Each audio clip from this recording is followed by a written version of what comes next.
Maintenant, on donne la parole à Dr Hamouti du service d'endocrinologie et de diabétologie, l'hôpital Mohamed militaire d'instruction Mohamed V. À vous la parole. Merci.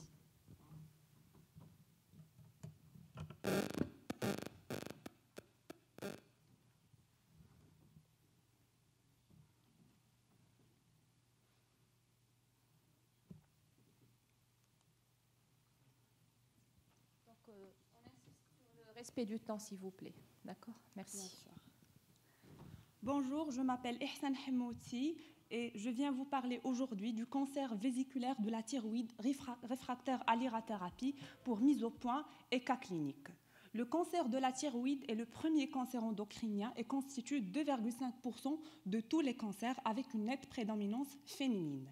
On recense environ 350 nouveaux cas de cancer de souche folliculaire thyroïdien différenciés qui sont iodoréfractaires. La connaissance de la biologie moléculaire des cancers de la thyroïde a permis d'améliorer les thérapeutiques ciblées de type inhibiteur de tyrosine kinase. Je vous fais cette présentation aujourd'hui parce que la présence de plus en plus de ce nouveau type de cancer nous impose, nous, endocrinologues, l'amélioration de notre culture cancérologique.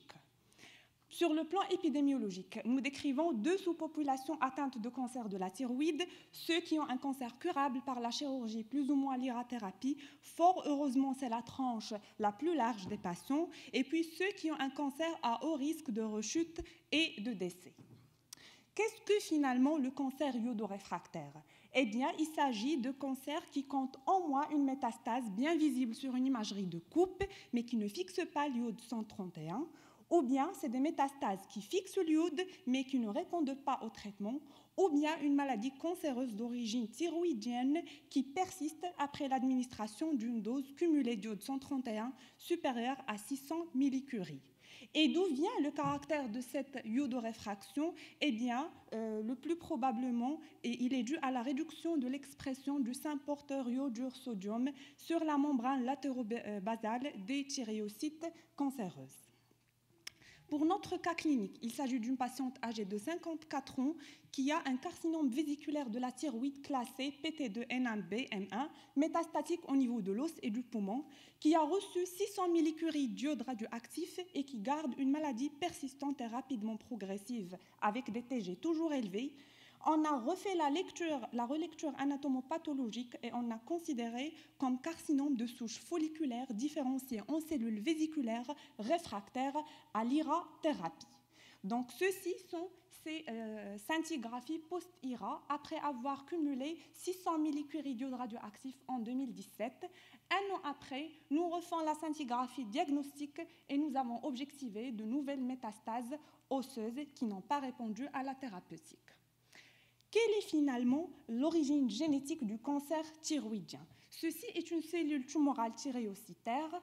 Donc, dans le cancer de la thyroïde, nous avons une suractivation de la voie des mitogènes activated protein kinase, avec notamment des mutations au niveau du gène RET, RAS ou RAF qui se mute en gène BRAF. La survenue de l'une de ces mutations va entreprendre une surprolifération des cellules. Donc, dans les cancers vésiculaires, nous avons le plus souvent une mutation de type RAS qui est à l'origine de la caractéristique de métastaser par la voie hématologique avec un tropisme particulier pour l'os. Dans le carcinome papillaire classique, c'est plutôt la protéine RAF qui est mutée en protéine BRAF. En parallèle, nous avons aussi une surexpression des récepteurs vasculaire endothelial growth factor, ce qui va augmenter le phénomène de l'angiogenèse. Alors, la nouvelle classe thérapeutique qui est les inhibiteurs de tyrosine kinase a la particularité d'inhiber cette voie kinase et aussi d'inhiber l'angiogenèse. Les inhibiteurs de tyrosine kinase donc, ont cet effet tumoral composé d'effets anti-angiogéniques et anti-MAP kinase. C'est des thérapeutiques qui se prennent par voie orale et on a un but de traitement qui est d'améliorer une survie de quelques mois et améliorer la qualité de vie. La survie globale de patients atteints de cancer de la thyroïde est mal corrélée au taux de réponse tumorale, mais mieux corrélée à la survie sans progression. Donc, ce tableau exprime les inhibiteurs de tyrosine kinase qui sont disponibles, notez bien que nous avons seulement 2 inhibiteurs actuellement qui ont l'AMM, qui sont le sorafenib prescrit dans le carcinome papillaire classique, avec dans les cohortes une survie d'environ 11 mois versus placebo, et le lenvatinib qui est prescrit dans le carcinome vésiculaire avec la survie meilleure dans la littérature de 18 mois versus placebo. Seulement, ces inhibiteurs de tyrosine kinase, en plus de leur coût très cher, sont pourvoyeurs d'effets indésirables qui sont parfois à l'origine d'arrêts de traitement. Ces effets indésirables particulièrement se font au niveau du derme, donc ils sont pourvoyeurs de syndrome main-pied sévère et des toxidermies généralisées, avec survenue plus fréquente de cancers spinocellulaires. Et enfin, il ne faut pas oublier que c'est des thérapeutiques qui doivent nous entreprendre à augmenter les doses de lévothyroxine concomitant. Chez notre patiente qui avait un carcinome vésiculaire bien différencié, porteur très probablement de l'une de ces mutations, on a prescrit le lenvatinib, qui est le Lenviva, qui se prend à la dose de 24 mg par jour en une seule prise par jour. Il s'agit de traitements suspensifs, c'est-à-dire il arrête la progression de cellules cancéreuses tant qu'il est pris et son effet disparaît à l'arrêt de traitement. Ce traitement a été reçu chez notre patiente pendant 12 mois et on a noté une bonne stabilisation de la maladie. L'irathérapie diagnostique, la scintigraphie diagnostique réalisée 12 mois après le début du traitement objective bien l'absence d'apparition de nouvelles lésions thérapeutiques, mais malheureusement le traitement a dû être suspendu parce qu'il a donné chez la patiente un syndrome main-pied très sévère avec HTA menaçante. Quelles sont les perspectives par rapport à cette nouvelle classe thérapeutique?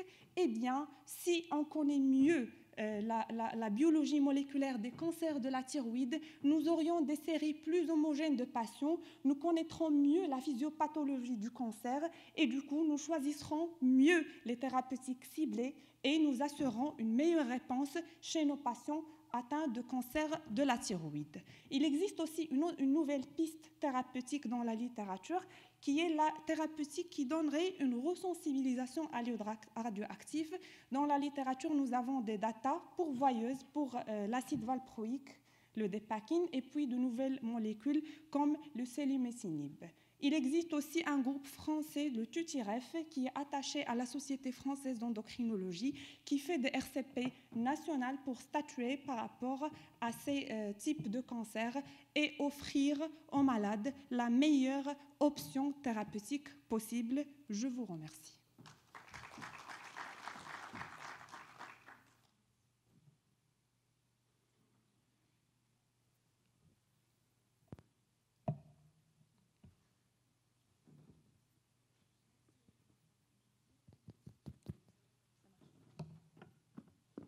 Merci, Dr Hamouti. Est-ce que vous avez des questions à poser? Je profite du micro. En fait, j'ai 2 questions.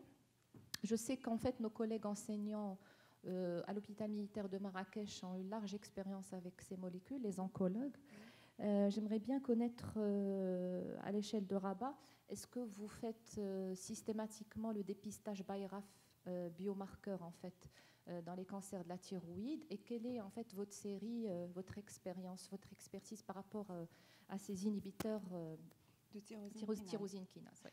Au fait, madame, j'ai colligé ce cas pendant mon cursus à l'hôpital militaire parce que je suis résidente civile et c'est un type de cancer qui est pris en charge par nos amis oncologues. Donc, dès qu'on détecte un cas pareil, nous faisons une RCP en présence des isotopistes, des radiothérapeutes nucléaires. Il se fait une relecture anapathe, une éradication des métastases les plus volumineuses par radiothérapie ou bien par chirurgie pour améliorer la réponse à ce type de thérapeutique. Et on choisit, au fait, actuellement, on n'a que deux choix, soit le sorafenib, soit le lenvatinib. Et non, le choix, il se fait sans études génétiques, malheureusement. C'est la série, en fait. Il n'y a pas de série chez les endocrinologues. Chez les oncologues, au fait, je ne pourrais pas vous répondre. Et pour le BIRAF? Vous avez le luminomarquage en fait? Il se fait à l'INH, à l'Institut national de l'hygiène. Il se fait par nos amis généticiens, mais en général, le BRAF, il est rencontré dans le carcinome classique, papillaire classique, qui répond à l'iode, et donc c'est pas un bilan auquel on recourt fréquemment. Merci. Merci à vous. Y a-t-il une autre question dans la salle? Oui, s'il vous plaît. Je voulais poser une question concernant l'iode radioactif. Pour le réactiver, l'acide rétinoïde a été cité. Est-ce que l'acide valproïque? Non, en dehors de l'acide valproïque, Oui, l'acide rétinoïde. Franchement, madame, je n'ai pas rencontré de lecture à ce propos. La littérature qu'on a dû voir à l'hôpital militaire était la resensibilisation par la dépakine et l'autre molécule qui n'est pas disponible au Maroc. L'hôpital militaire, en général, fait beaucoup d'efforts pour ces patients, pour ramener des produits qui ne sont pas disponibles au Maroc. Mais du moment qu'on a eu une bonne réponse sous l'invacinib chez cette patiente, on n'est pas allé plus loin. Voilà.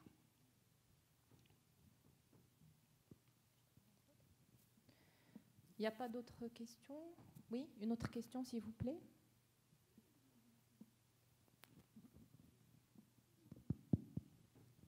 Merci pour votre présentation qui était claire et concise. Alors, ma question, c'est que, est-ce que vous connaissez la prévalence du cancer de la thyroïde au niveau national du Maroc? Le cancer de la thyroïde classique? Bon, en général. Du moment qu'il constitue 2,5% de l'ensemble des cancers, c'est des statistiques françaises, celles que j'ai présentées. Donc, au niveau national, je ne sais pas, le registre du cancer national, combien il recense jusque-là. Aussi, ce serait un chiffre difficile à relever parce que le cancer de la thyroïde est pris en charge par les endocrinologues, donc il n'est pas recensé dans le registre national. Il y a un projet en fait national de registre de cancer. Ils vont commencer par les cancers les plus fréquents. Donc, comme elle a dit, c'est le deuxième cancer après le sein au Maroc. Donc, ils sont en cours de dresser. Mais il y a des séries en fait en fonction surtout de CHU. Il y a des séries de prévalence de CHU. Parce qu'à Rabat, on n'adresse pas les patients atteints de cancer de la thyroïde pour qu'ils soient enregistrés dans le registre national du cancer, à ma connaissance. Merci. Merci à vous.